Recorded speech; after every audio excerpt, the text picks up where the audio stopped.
Hi everybody, this is Kevin from Horology Project. Thanks for checking out this video. Today we're going to be talking about the Black Bay from Tudor, the 79220B. This is the discontinued Black Bay and honestly one of my favorite offerings from Tudor. This is an absolute gorgeous watch that I am thoroughly enjoying.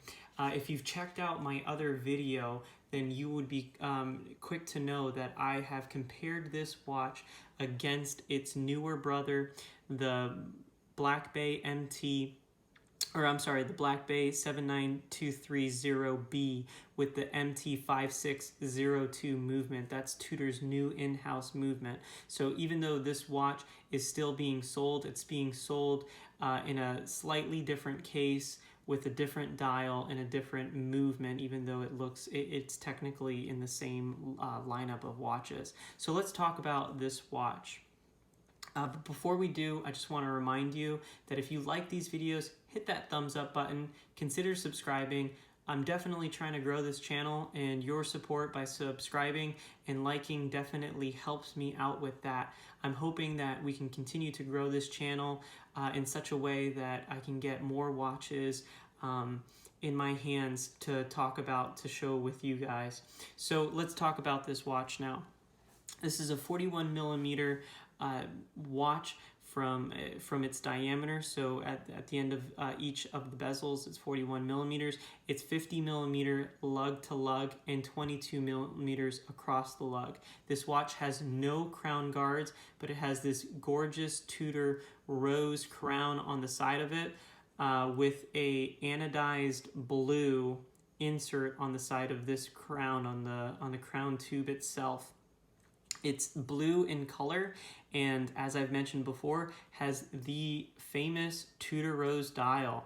This dial is really, really playful with its smiley text on the bottom. So there's 3 lines of text, as you can see, with it saying 200 meters, 660 feet, that's speaking to its water resistance, and then rotor self-winding, which is really a nod to the past when brands were really proud of the fact that a watch was automatic, or if a watch had shock resistance, they would sometimes include it on the dial itself. And Tudor's older watches of this particular style had that rotor self-winding in the smiley face style as you see it there. So Tudor is kind of nodding back to the past. Let me just say this. Of the newer version and this version, this is my preferred version. I think this dial is absolutely beautiful, and I liked the fact that there is a Tudor rose.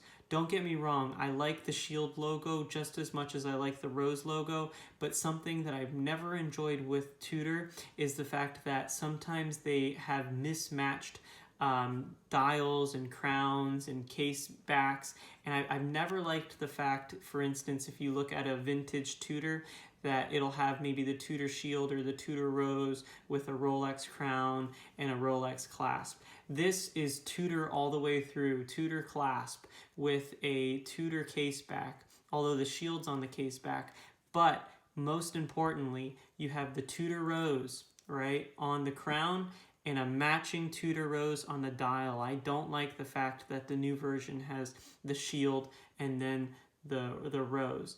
That's just one thing for me. I like it when things are a little bit more uniform, and this has it. I also like the fact that the text is very playful on the bottom, as do a lot of people. So what are the other things that make this watch different from maybe the newer iteration? The biggest detail would be the movement. This has an ETA 2824 movement. Now, that's an ETA 2824 that has been heavily worked on by Tudor. It's been modified with different parts. Some parts in that movement are actually from Rolex's lineup. So even though it is a classic ETA 2824, it has been modified and regulated by Tudor, and my watch has been running with, even though it's a few years old, it's been running within 1 to 2 seconds a day, so really not that far behind the MT5602 that's seen in the Shield version. But one of the great things about having that 2824 movement is the side of the case. So this case thickness measures in at 2.7 millimeters. Did you hear that? 2.7 millimeters. That is pretty thin. The newer version of Tudor's Black Bay, whether you are getting a GMT, a traditional Black Bay Heritage, or maybe even the Chrono, are all closer to 15 millimeters, with the new iteration of this watch being at 14.8 millimeters.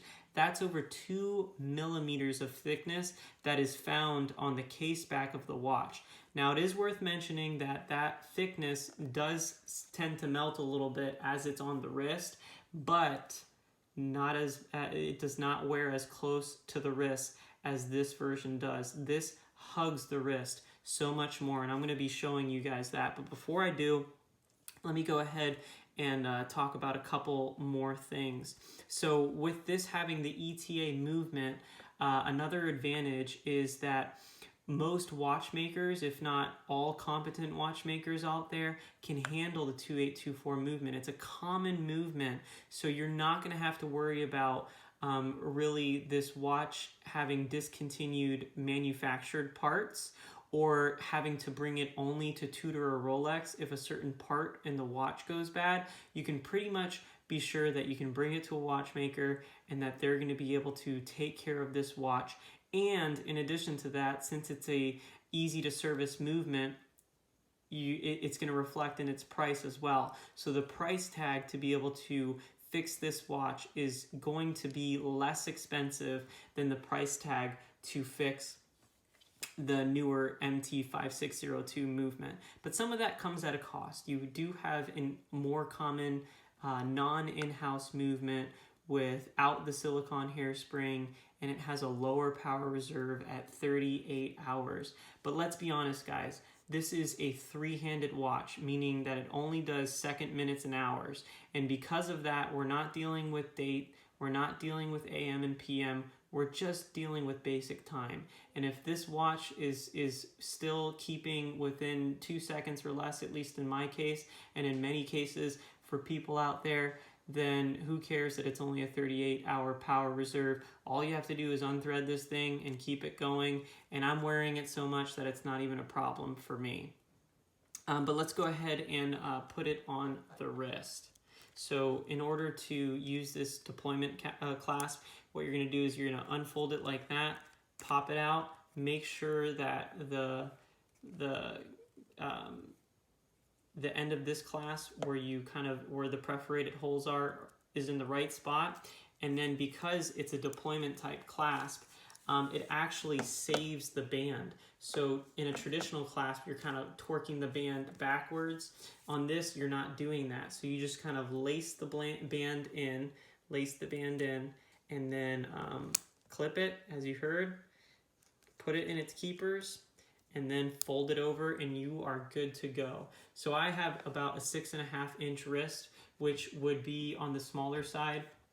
But even with my smaller wrist, this watch wears really comfortable on my wrist. It is incredibly light, doesn't feel heavy, even though it's technically a more slab-sided watch. Remember, it's only 12.7 millimeters. So just to remind you, the newer version is much bigger, but everyone loves the fact that the Black Bay 58 is at 11.9 millimeters. This isn't much bigger than the Black Bay 58 when it comes to thickness. So this is a nice and thin watch, but you don't have to pay that big Black Bay 58 money.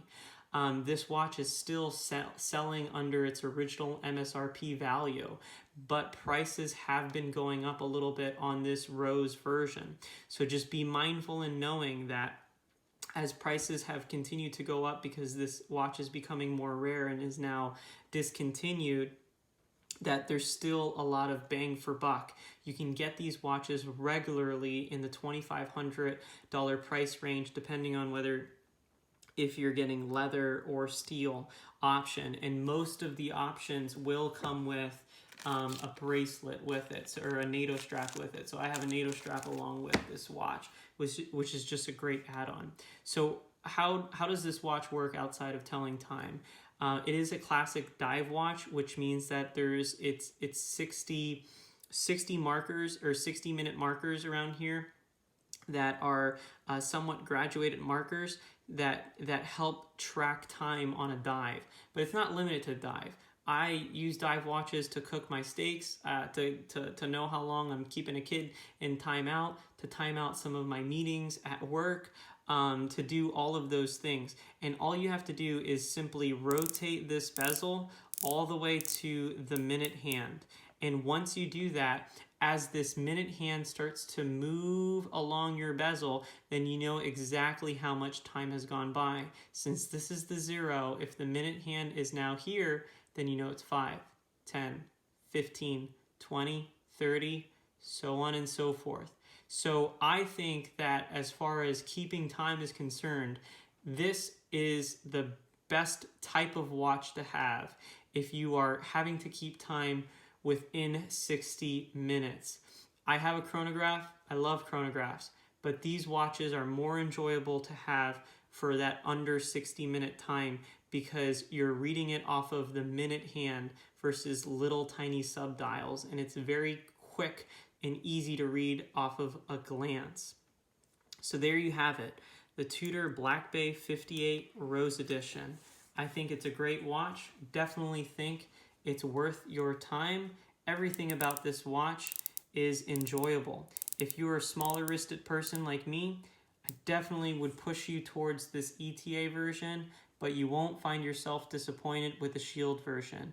If you want to see a heavier comparison about them, as I said before, I have a comparison video where I take both blue versions and put them side by side and talk about them. So be sure to check that out. And hit that like button if you enjoyed this video, and consider subscribing to my content. Hopefully I can continue to pump out some great videos for you guys. And until the next one.